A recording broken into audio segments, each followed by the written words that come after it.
How to lock WhatsApp without installing any third party app. Hey everyone, welcome to the channel. This is Rose, and without further ado, let's begin. So, there are basically two ways to lock your WhatsApp.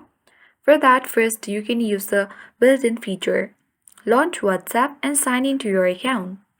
Navigate to three dots at top right. Now choose Settings. Scroll down and then tap Privacy option and navigate to Chat Lock or simply App Lock. Currently, it has been disabled. To enable, toggle the button on and you need to unlock with biometric.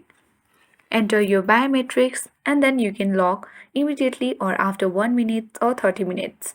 Once you have chosen, you will successfully lock your WhatsApp application from this method. Method 2. Long press on WhatsApp or simply you need to head towards settings. Scroll down and navigate to privacy section. Choose app lock by tapping on privacy and enter your privacy protection password. And then make sure that you turn on the button of app lock and tap the search icon at top right. Now type in WhatsApp and toggle the button on. So whenever you open WhatsApp, you'll be required to enter your biometric or privacy password. And then you will successfully lock WhatsApp without installing any application. That's it. I hope this guide worked. If you are new to our channel, hit the like button and subscribe. Thank you for watching.